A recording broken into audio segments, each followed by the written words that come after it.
How many of you know that for everything there is a season? For everything there is a time. So Ecclesiastes chapter 3 verse 1 says there's a time for everything and a season for every activity under the heavens. A time to be born and a time to die, a time to plant and a time to uproot, a time to kill and a time to heal, a time to weep and a time to laugh, a time to mourn and a time to dance, a time to scatter stones and a time to gather them, a time to embrace and a time to refrain from their embracing, a time to search, a time to give up, a time to keep and a time to throw away, a time to tear and a time to mend, a time to silent, a time to speak, a time to love, a time to hate, a time for war and a time for peace. Are we all ready for the change in our lives? So this season, when we are coming to an end of this year, God is speaking to you today. A lot of times we see that we are holding on to the things that we need to leave, holding on to the things that we need to let go. Because last week also our pastor has spoken about letting go, right? Let go of the anger, let go of the hurt, let go of the troubles or the wounds or the scars that you hold in your heart. It's time to let go. So because when you farm, when you're doing a farm, when you have a farm, you would know that there is a time to put in the seed in the soil. There is a time to nurture the seed. There is a time to water the seed, and the time, when the time is right, when the crop is up and ready to be cut out, you should be ready to cut it out. Or would you say that, no, I'm very attached to the crop.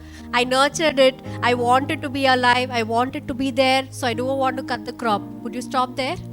Would it help?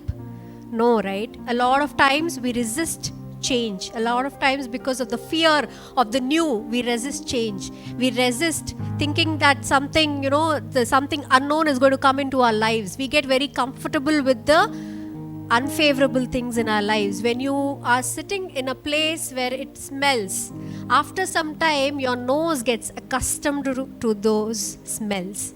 You no longer feel uncomfortable in that bad smelling place.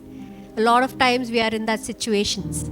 You tend to get comfortable in the unfavorable situations, thinking that I'm fine now, it is not smelling, I'm going to stick here. God is saying you should move. It's time for you to move out. There is a life only when there is change. Where do you see life? When there is movement, right? When there is change, you see life. Or would you find there is life in a stagnant pool of water? Or is it in the running water, the fresh water? Where are you at in your life today? Are you building around yourself a stagnant pool of water? Or are you stepping into the fresh water which God has prepared for you? Be prepared for the new, be prepared for the change, because everything God does in our lives has a plan and a purpose, right? They all have a plan and a purpose. But a lot of times we tend to hold on to the old things.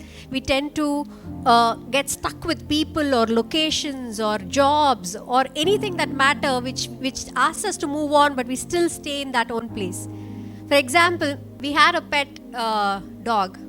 Her name was Mishti, and she was with us for almost 13 years. So it was a very beautiful lab. That was my first pet. And we loved her so much. Me, my mother and my sister were so attached to it. So we couldn't, at the end of the 12th year, I guess, she started getting sick. She started getting old and she started developing some tumors in her body. We were not ready to let her go. We thought, no, this cannot happen. We can't let her go. She's the most beautiful thing that have happened. I'm sure that anybody who has pets knows the love of a pet. When you enter into the house, she comes running and she's happy and everything.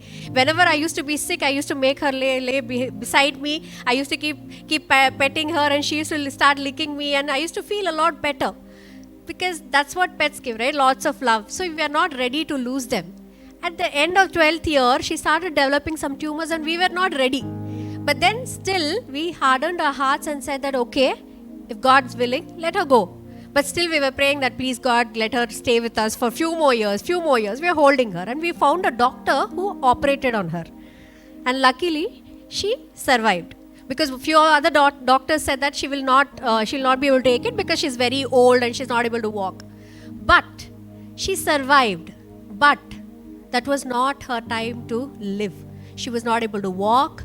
She was not able to bark. She was not able to, enjoy the balls or the toys that we get her. We were just dragging her life because we were not ready to let her go.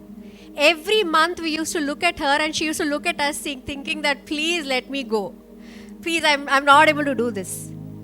I'm giving you an example of a pet dog, but there are a lot of examples that you can take in your lives. Something is looking at you today and saying that, please let me go. This is not my time. My time has come and you have to move on. After 6 months, still we were not able to let her go. Still we were thinking that we will do something for her, pop in more medications and, make her walk. But God spoke to us and, we couldn't take it anymore. She was done. So we had to take a hard decision of letting her go. But holding on to her was doing her more harm than good to her. Than good to us too. We were also in trouble. So today, start realizing, start thinking about your life. Where are you holding on to the location or a person or a relationship or friendship or no matter what that is hurting you, yet you're still being comfortable with that unfavorable situation in your life? God is saying to you, let it go.